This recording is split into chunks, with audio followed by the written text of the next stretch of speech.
I want to thank everybody for being with us here today.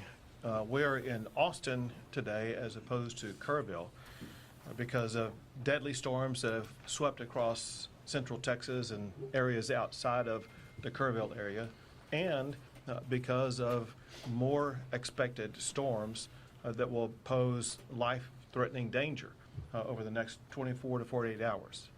I want to emphasize, however, even though we now are broadening the area that we're focused on, we are not at all reducing our focus on Kerrville. They remain a key focus in so many different ways. We continue 24/7 operations to search for anybody who was affected by that deadly storm.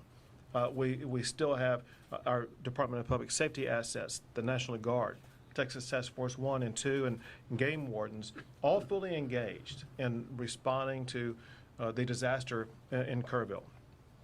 We also intensify our focus on the families affected by this. They're going through horrific events that have turned their lives upside down.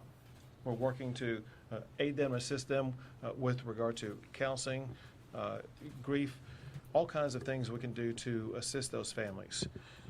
One of the most important things that we can do is to address their greatest concern, and that is there are so many families that are still waiting to learn about their loved one. And we are working 24/7 to get the information that will be able to answer their question.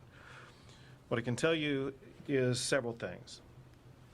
I had the opportunity yesterday to visit Camp Mystic and get to see firsthand what happened there, as well as all the way downstream after that. And it was nothing short of horrific to see what those young children went through. And we will remain 100% dedicated, searching for every single one of the children who were at Camp Mystic, as well as anybody else in the entire riverbed, to make sure that they're going to be recovered.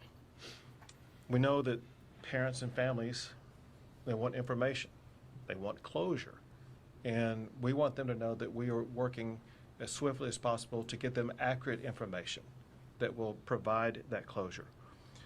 I do want to thank the local officials, city and county and otherwise, who also are working around the clock to make sure they are addressing those concerns. The information I'm going to give you is as of this current moment in time, knowing that this information will constantly change throughout the remainder of today as well as in the coming days.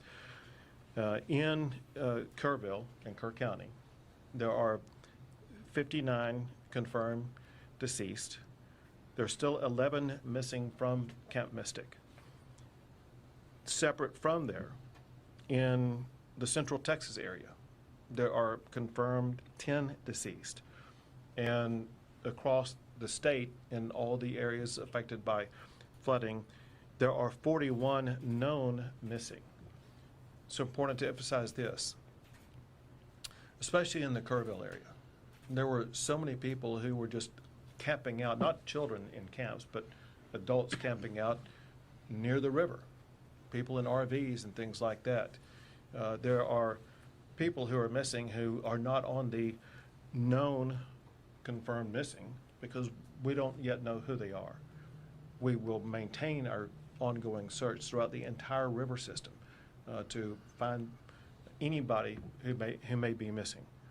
One thing that could help this is if you are a relative or friend of someone that you think was in Kerrville or Kerr County that you think is missing, please contact the local officials in Kerr County and let them know that you have the name, identification, and other information about a person who is suspected to be missing.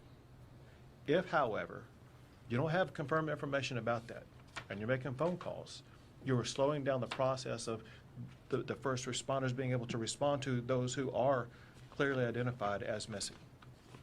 If you're doing that, you're interrupting official business, and that could be potentially illegal. Call only if you have specific information. While we continue the search process in Kerr County, we are now also beginning the process of responding to the disaster that took place. Includes things like debris removal. Anybody who's seen any images whatsoever in the Kerr County area, you know there's debris all over the place that makes roads impassable, that makes reconstruction projects unachievable, that makes search process more difficult. And the state and local governments are working now on that debris removal process. That process is improved because of President Trump's swift declaration of our major disaster declaration. He ensured in less than 24 hours that major disaster declaration was approved, ensuring that state and local governments are going to have more resources to be able to respond to that disaster, more resources to begin the debris removal, more resources to help individuals who've been impacted by this, as well as local governments that have been impacted by this.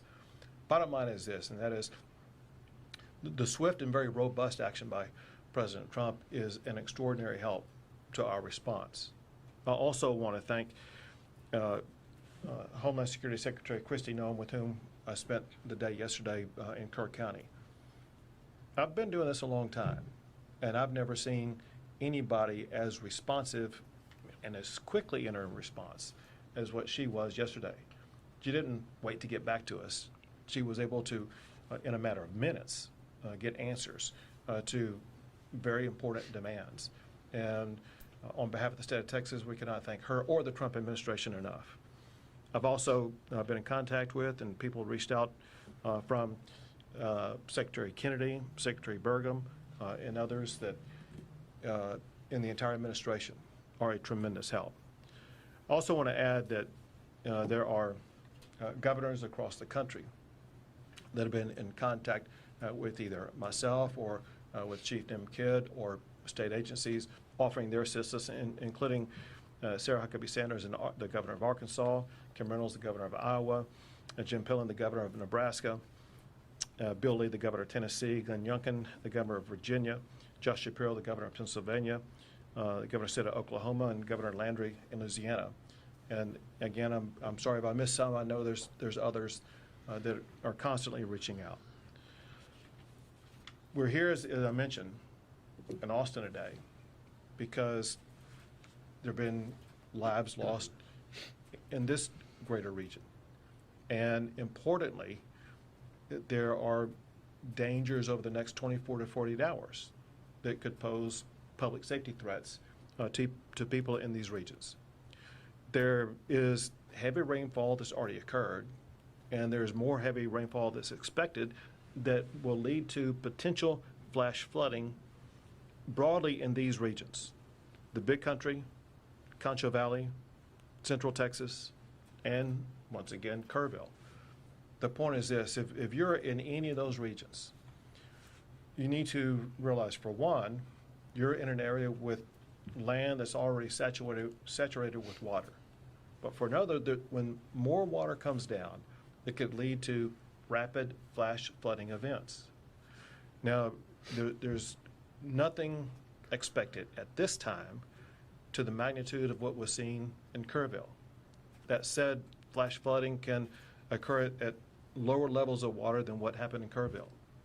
It's a particular threat for people who are driving on roadways. Some of the lives lost in Central Texas were people who were swept away in vehicles or in similar crossing type situations. Know that rising water on roads can occur very rapidly. You may think you can drive through it, only to find out when you're in there that it's too late and that you're getting swept away. And so we urge everybody to be extraordinarily cautious for the next 24 to 48 hours. If there's any water on the road, you got to be safe. There's an old saying for a reason, because it's true, and that is, turn around, don't drown. You don't need to get from point A to point B if it's going to risk your life. Your job, the most important thing you can do, is to protect your lives. And taking a step back, for all of us up here, that's our number one job. We put public safety first, and we'll worry about the physical damage second. There are still public safety issues and lives to be saved in Kerr County. There are lives to be saved in all these regions that I just mentioned here. We want our fellow Texans to be safe and secure, and you can do more about that yourself than anybody else can. With that, I will, I think, pass it to you, Colonel. Yes, sir. Colonel Freeman Martin of the Texas Department of Public Safety. It's been a tough 3 days for Texans, and I can assure you here at this table today that everything that can be done is being done. Currently, we have operations going on in several different counties. Williamson County had 3 people missing. They recovered 1, 2 are still missing. Ongoing searching. Burnett County is missing, 2 people missing. The fire chief and a 17-year-old female. The Department of Public Safety is offering any and every resource that we have to help with those searches, whether it be boat teams, rescue, divers, helicopters, drone operators, drones. So there's a lot of work being done. The governor's very accurate. The ground is saturated, so now a little bit of rainfall and watershed can cause issues. Williamson County is well aware of that. The ground was saturated. They knew that it had issues, and they evacuated neighborhoods, which saved lives. All that being done, they still have 3 that were washed away. I'll touch on Kerr County. We have about 230 DPS personnel assigned to Kerr County, and everybody thinks about search and rescue and what we're doing. There's a lot of stuff going on. We're filling every gap, and first off, this is nothing negative about Kerr County. They've got a very good sheriff. Their fire chief is exceptional. Their police chief is exceptional. Everybody's working together.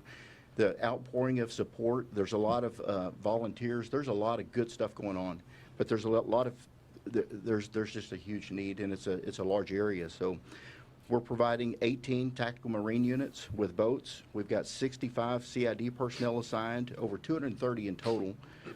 11 Texas Rangers, 28 from our Special Operations Group, our SWAT guys. In addition to that, we've got 9 helicopters with tactical flight officers. We're providing cell towers and trying to solve the issues with the radio communications and their cell phone communications. We've provided communications operators to embed with them to handle 911 calls and handle calls with concerned family members. Dealing with the families of these missing individuals, there's no higher priority for us than finding those children. We've assigned commissioned personnel and victim service personnel to the family that are working. They're with them 24/7, can answer or address any needs that they have and get them any information they have. This is tough work, recovering them. So we have victim service personnel there to work with officers that are conducting the search operations additionally. We have some unidentified individuals at the funeral home, adults and juveniles.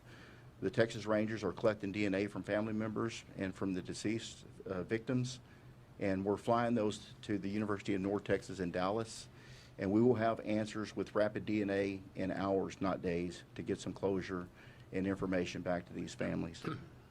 We have, in the last couple of days, an outpouring of support from our federal partners, DEA, HSI, and FBI. We've embedded them with our search and rescue teams. This is tough work. It's hot. They're in the mud. They're removing debris. There's snakes. There's water moccasins. This is God's work that they're doing. So, you know, the top priority is the family and the victims. Pray for them, but throw our first responders in there, because there's a lot of good work going on. We're not taking away from any resources from Kerrville to pre-stage here. We're pulling from South Texas, West Texas, and North Texas into Central Texas to prepare for our emergency response. We're well prepared. The legislature, the governor, in previous years has been overwhelmingly supportive of law enforcement and gave us the resources, so we're prepared to respond to events like this in multiple regions of the state at the same time. So, Governor, thank you. Thank you very much. Now, General Seltzer with the Texas National Guard. Good afternoon. The Texas Military Department remains decisively engaged across the flood operations area. Our current force composition, we have 230 personnel operating. We're flying 8 helicopters, and we've increased the size of our force of high-profile military vehicles to help evacuate people from high water areas. We've also expanded our operations area to not only include Kerrville, but we now have personnel operating in San Saba and Burnett. The additional resources we've added since our last briefing are a behavioral health officer in Kerrville, a chaplain in Kerrville. We also sent a chaplain to San Saba. We've expanded the state's Air Operations Center, which is a multi-agency air coordination center hosted by TMD, but it includes every agency that operates across the interagency in Texas. So inside that operations center, we can ensure that the right asset is going to the right location to do the right job. Additionally, today we have launched the MQ-9 Reaper remotely piloted aircraft out of Houston.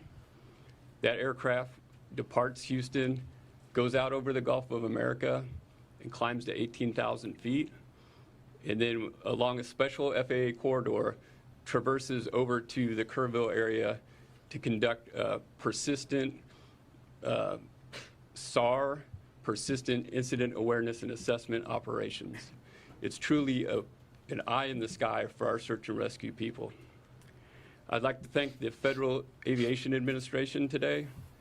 Due to weather at 18,000 feet, we could not transit from the Gulf of America to the Kerrville area. The FAA granted a temporary flight restricted area through a lower altitude, which allowed our aircraft to safely transit across Texas and operate in the Kerr County area. In terms of rescues and evacuations for the Texas Military Department, we have a total of 525 rescues or evacuations. 366 have been by air and 159 by ground. Of those count, 20 ground evacuations occurred in San Saba and 5 air evacuations occurred in Burnett. And that concludes my brief. Thank you, Governor. Thank you. Now with the LCRA, there it is, Phil. Good afternoon. I'm Phil Wilson, General Manager of Lower Colorado River Authority. I think the most significant message we have in the general area right now is that if and when we get more rain, please stay off the lakes. High the lakes have a lot of debris right now. It's not safe to be boating. It's not safe to be out there. We'll let you know when it is, but critically, stay off the lakes. It's July. People are used to summer, and this is not a good time to be out there. To echo, we're working very closely with law enforcement. We have our rangers deployed to Burnett County right now with our mobile command center, kind of support the activities up there.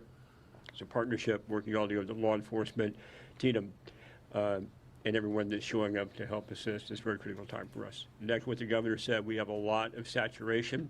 We opened gates up at Wirtz and Starkey the last couple of days. Those are closed right now. We're ready just in case we need to. We've added more than 350,000 acre feet to the Highland Lakes of Buchanan and Lake Travis.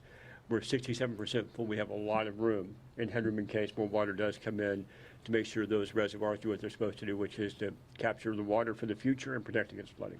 Thank you, Governor. Very good. Now, Chief Nimkit. Thank you, Governor. And I want to remind everyone, life safety is still our #1 priority. And what I mean by that is, and Colonel Martin said it very well, Kerrville and Kerr County have great local emergency managers and responders. They really do. But they're a community of about 55,000 people. And they had a lot of people there that were not from that area visiting, vacationing. And their resources, and this is what state agency, what the state government does when a local community gets overwhelmed, is we send in additional resources. So our hats are still off to all of those local responders that live and work in that community, and that their homes and families were also impacted, and they're still there on the job. We owe them a great amount of gratitude. Second, we continue with our search, not only in Kerr County, but everywhere that we know we have missing people. And I need your help in being very cautious. Let's not get wrapped around the axle on the word recovery. You're going to start hearing the word recovery used in a lot of different contexts. Be very careful how you use that word, because I'm going to be careful how I use that word as well. We are going to begin recovery operations. That is debris cleanup. That is opening roads. That does not mean we are no longer doing search for live victims, because we still are. We are still out there in very much hopes, very much fueled by the compassion that we show for these families, that we're doing everything we can to find their missing loved ones. So please help me in making sure that we're not wasting our time and efforts on debating over the meanings of words. Let's get clarity when we ask those questions. Second, I'm asking, we've driven around Kerr County and the other areas a lot. We have a lot of people that are traveling in because they want to see firsthand the damage. I'm asking you, if you're not from the community and if you're not involved in our response and rescue and recovery efforts, stay out of the area. Stay out of the area because you don't know the area. Another thing I'm getting right this minute during this press conference is reports of an additional wall of water coming down some of the creeks going into the forks. And I want you to think about that for a second. If you're not from that area and you don't know the low water crossings, you could find yourself in a very dangerous situation. The next thing is we see a lot of information on social media about volunteers and spontaneous volunteers being frustrated because they can't help. We are evacuating parts of the river right now because we're worried about another wall of water coming down in those areas. If you're a volunteer there that you're not checked into our operations, we have no way of accounting for you right now. There is a process that we use to get volunteers into the response, and I'm asking for your help and to get that message out. It's not that we think we don't need any help, it's that we want to make sure everyone helping is doing the job that we need, where we need it and when we need it, and we have the ability to communicate with them. And then finally, I want to talk a little bit about the word recovery as it relates to the President's disaster declaration. We are very excited to begin those recovery operations with our federal partners who have been here with us in the Emergency Operations Center since last Thursday, since before all of the actual flooding and disaster started. And we're going to work very close with those partners to help our local communities and our families that are impacted by this recover from this disaster as fast as possible. Thank you, Governor. Thank you. We'll take a few questions. Go ahead. Isabel, I know that you mentioned 10 deaths in Central Texas. Is there any way you could give us a breakdown of the cities? We sure can. Chief Kidd has it. So we're showing reaffirmed 3 in Burnett County, 1 in Tom Green County, 5 in Travis County, and 1 in Williamson County. And again, those numbers are a few hours old. Those numbers could go up, but that's what we had as the time preparing for this briefing. And you said what county? Tom Green. Tom Green? Tom Green. Yes, ma'am. San Angelo area. You just said something about a wall of water that you're just now getting reports about. Can you talk more about that and what you're seeing there? Yeah, I'll share some of it. So I apologize for looking at my phone during the press conference, but this is the live updates that we're getting right now from the field. Is there are unconfirmed at this point reports of additional water coming in. And as the governor mentioned, there's rain still falling on the area. It's not going to take the same amount of rain that caused this damage to make the current water levels rise up, right? Because the ground is already saturated. So any rain that falls can be perceived as life-threatening rain. And so if you're in a low-lying area, we need you to move yourself out of that low-lying area. We've got DPS aircraft that are flying up to try to find this wall of water right now, and the people in the reported areas, again unconfirmed, that are on our communication systems, we're asking them to get out of the water and out of the way so that we don't wind up having to do additional rescues. Governor Go ahead. Alcala, CBS Austin, you had mentioned that there are dozens of Central Texans missing. Local resources can't continue searching in the dark of the night. Does this federal disaster declaration mean that we have federal resources to continue searching when it's pitch black? Sure. Well, first of all, on the federal disaster declaration, it applies right now to Kerr County. Let me go back. Let me see the total, my disaster declaration counties. So let me walk you through this. So I made an original state disaster declaration, and then I amended it to add more counties. Let me first go back over those counties, then I'll explain to you what's going on. Under the state disaster declaration includes the following counties: Bandera, Bear, Burnett, Caldwell, Koch, Comal, Concho, Gillespie, Guadalupe, Kendall, Kerr, Kimball, Llano, Mason, McCullough, Menard, Reeves, San Saba, Tom Green, Travis, and Williamson. That means that because of that the state is providing additional resources for those counties and state-based assistance. On the federal disaster declaration, for the time being, that includes only Kerr County. And they are waiting to see the magnitude of what happens in other counties before they may potentially expand the federal disaster declaration to include other counties. So for now, local resources have to stop search and rescue efforts when they fall. That's not accurate. We have drones and helicopters that have thermal and night vision and FLIR where they can search at night. Our special operations groups have that. And, at the law enforcement level, we don't really wait for a federal declaration. the feds come. They're there, they're helping. They offer assets and resources. This helps with funding and additional resources and bringing in from out of state. But our local federal partners they're very involved. So we've, of course, we're a lot more productive during the day, but we search at night, and we're seeing some really good results, which is good. But the bad news is you will see the death toll rise today and tomorrow. One other thing to add to that is the U.S. Coast Guard, part of the federal government, was here working long before the declaration was granted based on our partnership and relationship. So we still have Coast Guard assets here, and they will operate at night as well. Thank you for the question. Go ahead. Bayless Wagner, Austin American States. Can you talk a little bit more about the warnings that local officials got, the way that the state and the federal government communicated with local officials, and whether you believe that these deaths were preventable in any way? So there were multiple steps taken by the state that I'll let Chief Kidd talk about, but the state began setting up operations in preparation for what could happen in Kerr County. It happened in the early morning hours of the 4th, which is Friday, and the state had pre-positioned assets and resources in and around that area beginning on Wednesday before the storm on Friday. As we learned more on Thursday, more assets were provided in various regions. We knew, based upon predicted weather, certain regions where the rain may fall. There was an inability to know precisely where that rain was going to fall and how much was going to fall where it did fall. And as far as what the locals may have done, Chief Kidd may know more than I, but I would leave it up to them to let you know. And listen, thank you for the question. We need to spend a lot of time trying to answer this question because from a technical perspective, there are multiple warning systems that are out there. And all of us can choose to sign up for warning systems in certain areas depending on the local government that we're in and the way that their system works. There's a lot of talk about a program called WIA, the Wireless Emergency Alert, and IPAWS, the Integrated Public Alert and Warning System, and how they work or sometimes don't work. And then you have areas where there is no cell phone coverage. And if there's no cell phone coverage, it doesn't matter how many alert systems you sign up for, you're not going to get that. And then there's the NOAA weather radios from the National Weather Service. I'll ask you, how many of you have a NOAA weather radio by your bed at home?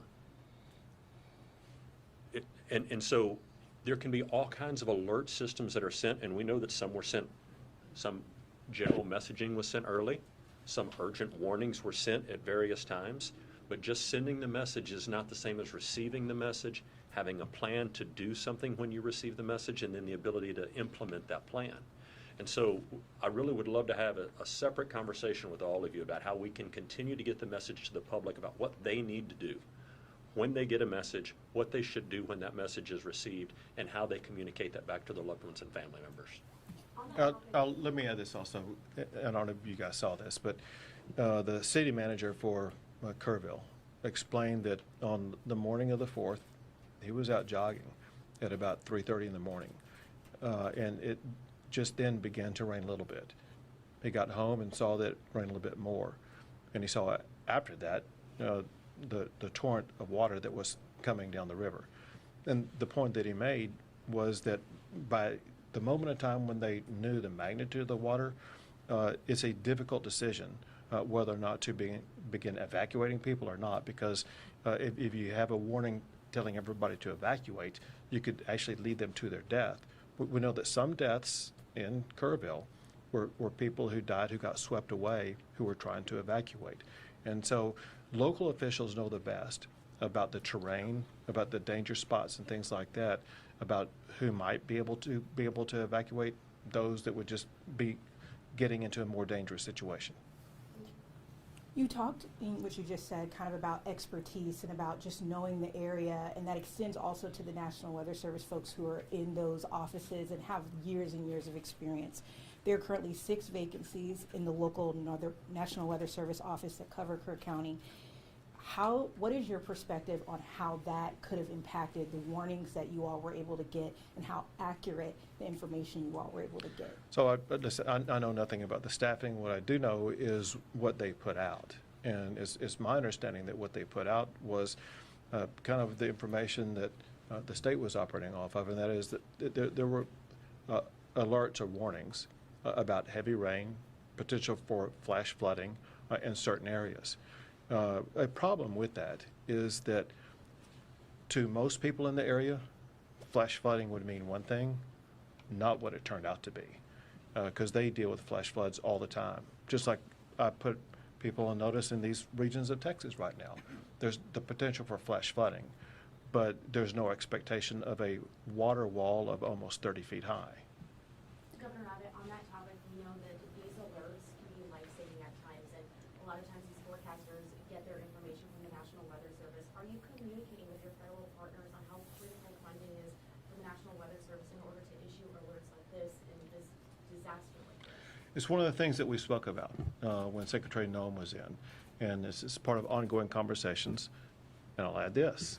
As you all probably know, we have a special session coming up, and the way to respond to like what happened in Kerrville is going to be a topic for the special session to address.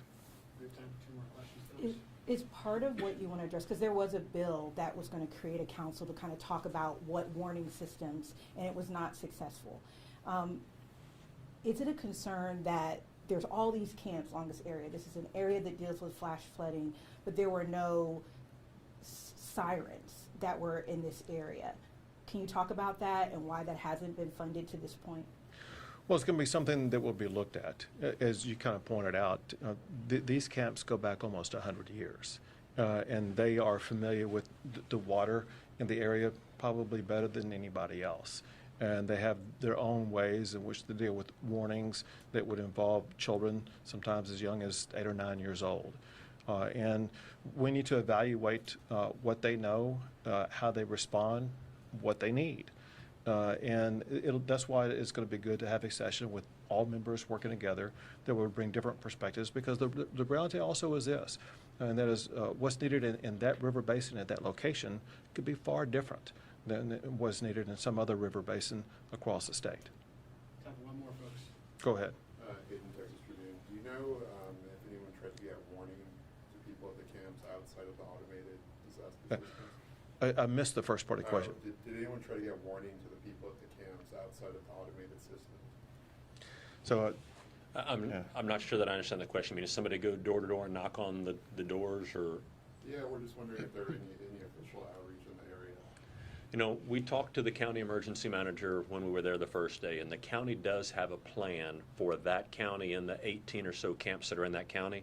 Probably be really good to ask them that question and let them give you that answer. It's a good question. Thank you. Thank you, everyone. thank you all.